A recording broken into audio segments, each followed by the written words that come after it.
Boa tarde a todos vocês que me seguem no canal Tratamento de Efluentes. Estamos aqui com mais um vídeo e hoje falando sobre tratamento por processos químicos oxidativos. Nós já tratamos de diversos assuntos aqui no nosso canal e hoje eu quero abordar com vocês um assunto bem importante e interessante, que é a oxidação de substâncias passíveis de serem oxidadas. Muito bem, o que seria então um oxidante? Seria alguma substância que tivesse a capacidade de, em uma molécula grande, complexa, quebrá-la em frações menores. Na verdade, eu estou fazendo aí uma análise, como se diz, né? Estou quebrando essa molécula complexa. O oxidante mais barato e abundante que existe na natureza é o próprio oxigênio atmosférico. Então, uma das maneiras de se fazer uma oxidação é através da aeração.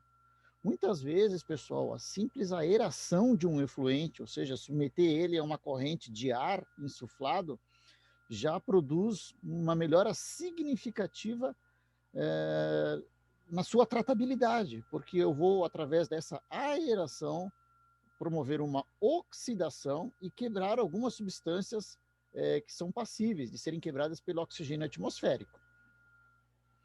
Vou dar um exemplo para vocês. Um dos maiores exemplos mais comuns é a oxidação de sulfetos. Os sulfetos são substâncias muito utilizadas na indústria do curtimento do couro.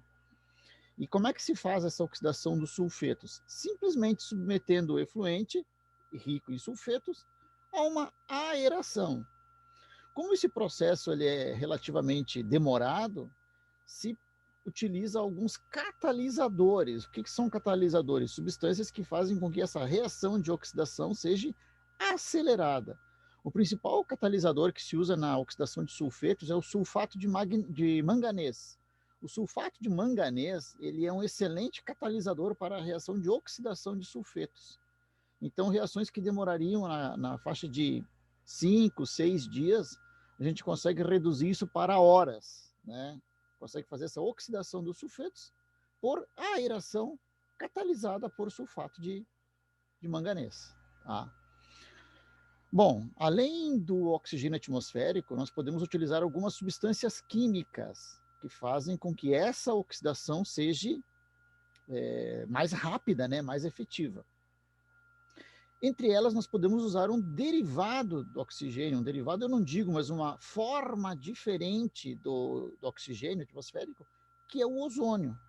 Através de um equipamento que produz in situ, in loco, o ozônio, eu consigo insuflar ozônio dentro do meu efluente e fazer a quebra de algumas substâncias orgânicas ou inorgânicas que, para mim, são difíceis de tratar. Tá? Então, o ozônio é uma substância que é bem interessante, até porque, para vocês terem uma ideia, o potencial de redução, de oxidação química, melhor dito, o potencial de oxidação do ozônio está na faixa de 2,2 volts, ou seja, é um potencial bastante elevado, né? Comparado com o oxigênio, que é 1,23. Então, ele teria o dobro de, de potencial, né, de potência para fazer essa oxidação. Outro material também, que é uma outra forma de oxigênio, se pode dizer assim, né, porque tem na sua composição, é o peróxido de hidrogênio, ou seja, a famosa água oxigenada. O peróxido de hidrogênio ele tem um potencial de oxidação em torno de 1,78, então é superior também ao oxigênio atmosférico e um pouco inferior ao ozônio. O peróxido ele tem uma grande vantagem em relação a outros compostos químicos. Qual é? É que o subproduto da reação de oxidação com o peróxido de hidrogênio é a água. É a água e o oxigênio nascente. Então, além do oxigênio nascente, eu posso produzir também o radical hidroxila ativado. Então, o subproduto da reação é a água, ou seja, eu não estou agregando nenhum material que aumente a salinidade ou que faça algum outro efeito negativo no meu efluente. Então, o peróxido tem essa grande vantagem. O peróxido de hidrogênio é vendido como água oxigenada, ele é vendido geralmente em soluções que que são classificadas por volume de oxigênio. Para vocês terem uma ideia, aquele que a gente compra na farmácia para colocar em ferimentos, aquela água oxigenada, ela é a 10 volumes. Ou seja, 1 litro de água oxigenada libera 10 litros de oxigênio. Aquele outro tipo de água oxigenada que usa para branquear cabelos, né, para deixar a pessoa loira, ele é a 20 volumes. Tá? 20 volumes, ou seja, 1 litro dele libera 20 litros de oxigênio. Nós temos também, para uso industrial, o peróxido de hidrogênio a 100 volumes. 1 litro dele libera 100 litros de oxigênio. E existe o super concentrado, que é o mais concentrado que se vende hoje no mercado, que é o 200 volumes, ou seja, 1 litro de água de peróxido de hidrogênio, de água oxigenada, vai liberar 200 litros de oxigênio. Dá para se notar que quanto maior for esse valor, né, 10, 20, 100, 200, mais enérgico é o produto. Por isso o peróxido de hidrogênio a 200 volumes, ele é um material que tem que ser manuseado, manipulado com muito cuidado, porque ele caindo na pele causa queimaduras muito doloridas. Se cair na roupa, ele vai furar, ele vai destruir, e dependendo do material com o que ele tem contato, ele pode causar uma combustão espontânea. Por exemplo, se ele entrar em contato com solventes, ou com serragem, ou com alguns tipos de tecidos, ou couro, matéria orgânica, ele pode inflamar, pode pegar fogo. Então tem que ter bastante cuidado no manuseio desse produto aí. Existem variações de tratamento com o peróxido. Um deles, por exemplo, é a famosa reação de Fenton, onde, junto com o peróxido, eu vou adicionar sais de ferro 2, íons ferrosos. Eu vou fazer um vídeo mais adiante, tratando especificamente sobre o reagente de Fenton, e eu quero fazer esse vídeo em laboratório, demonstrando para vocês uma reação com peróxido de hidrogênio normal, né, puro, e outra com peróxido de hidrogênio como reagente de Fenton, para vocês verem a diferença de efetividade desse oxidante. Tá? Além do peróxido de hidrogênio, nós temos também um oxidante muito usado, porque ele é barato, né, abundante, que é o cloro e os seus derivados. É muito difícil alguém trabalhar com gás cloro, porque o cloro é um gás vendido em cilindros, né? Mas para tratamento de efluentes é muito raro, porque é muito perigoso o uso do cloro gasoso. O mais usado, pessoal, são os seus sais, os hipocloritos. Tá? Entre eles nós temos o hipoclorito de sódio, que é vendido em solução aquosa, em torno de 10 a 12% de concentração, e o hipoclorito de cálcio, que ele é sólido, né? Sólido, e ele é vendido numa concentração, deixa eu dar uma olhadinha aqui no livro, para não mentir para vocês, né? na concentração dele. Isso varia, tá? Conforme o fabricante, mas ele vem em torno de 20 a 25% de cloro ativo no hipoclorito de cálcio. Tá? Bom, quais as vantagens e desvantagens de cada um deles? O hipoclorito de sódio é líquido, é fácil de manusear, pode colocar dosadoras para fazer a dosagem dele. E o subproduto dele na água vai ser o cloreto de sódio, então ele vai deixar a água mais salina. Tá? Já o hipoclorito de cálcio, por ser sólido, ou eu vou ter que ter dosadores específicos ou fazer uma diluição dele para poder dosar. E ele tem uma desvantagem que ele vai aumentar a dureza do teu efluente, porque como ele tem íons cálcio, automaticamente aumenta a dureza do efluente.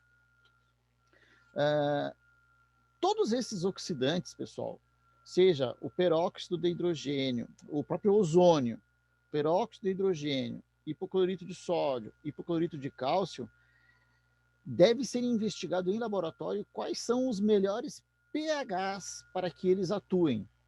Por exemplo, nós sabemos que para a oxidação de cianetos de galvanoplastia, o pH ideal para começar a reação de oxidação dos cianetos é um pH acima de 10. 10, 10,5. Nós fazemos a oxidação do cianeto a cianato e depois, num pH um pouco inferior, de cianato para CO2 e nitrogênio. Porém, não significa que todo o efluente nós vamos fazer oxidação com hipoclorito, que não seja cianeto, né, ou uma outra substância, vai ser em pH 10, tá? Eu tenho casos de clientes que querem oxidar, por exemplo, efluentes muito coloridos, que têm corantes, onde o pH efetivo para que essa reação aconteça, a reação de quebra, de degradação desse corante, tem que ser num pH entre 5,5 e 6,5. Como se descobriu isso? Em ensaios de tratabilidade em laboratório, certo? Então, o pH é muito importante na efetividade. Se tu for querer fazer a oxidação desse corante que eu citei antes, num pH 10, o processo não vai ser eficiente. Tá? A reação de Fenton, ela tem um pH mais específico, tá? É um pH ácido, mas isso eu vou tratar num vídeo posterior, quando eu fizer sobre a reação de Fenton. Os processos oxidativos, pessoal, eles são um grande aliado, tá? No sentido de principalmente se eu quero abater DQO ou DBO, muito altas. Então, eu posso fazer uma oxidação química prévia para que o efluente entre num sistema de tratamento posterior, seja ele físico-químico, convencional ou biológico, com uma carga orgânica menor. Porém, os processos oxidativos, eles não são um mago Merlin, tá? Eles não resolvem tudo. Às vezes, o processo oxidativo, ele não resolve nada, na verdade, ou pode até piorar. Vou dar um exemplo para vocês. Muitas vezes nós temos poluentes persistentes no nosso efluente que não são facilmente biodegradáveis. Entre eles, eu citaria para vocês algumas substâncias organocloradas, tá? Substâncias orgânicas cloradas, organoclorados, como o DDT, que é o o DDT, que é o dicloro dietil tetacloreto, né? É o clorado. DDT, hexabenzeno clorado, BHC, e outros derivados orgânicos, como pentacloropentano, tricloroetano, tricloroetileno, etc. e tal. Quando a gente vai fazer uma oxidação nesse efluente, seja por ozônio, peróxido ou outra substância, eu quebro essa molécula orgânica grande em moléculas pequenas, mas continuam sendo substâncias organocloradas. Então, às vezes tu tem lá um pentacloroeteno, faz a oxidação, tu vai ter a mesma quantidade, né, em massa, só que de tetraclorometano, por exemplo, que seria o tetacloreto de carbono, ou clorofórmio. Então, na verdade, tu não eliminou uma substância tóxica, tu simplesmente transformou ela em um subproduto que continua sendo tóxico. Então, para mostrar para vocês que o processo oxidativo nem sempre ele é a solução do teu problema. No caso das substâncias organocloradas e tal, ainda a melhor alternativa é a adsorção por meio de carvão ativado. Tá? Só como um parênteses, uma explicação. Ok, pessoal? Este é o vídeo por hoje e nos vemos no próximo vídeo aí, nos próximos dias, se Deus quiser. Um abraço a todos. Quem não é inscrito no canal, se inscreve, compartilhe o vídeo, dê um joinha ali, um like e compartilhe com seus amigos e conhecidos. Um grande abraço e nos vemos até o próximo vídeo.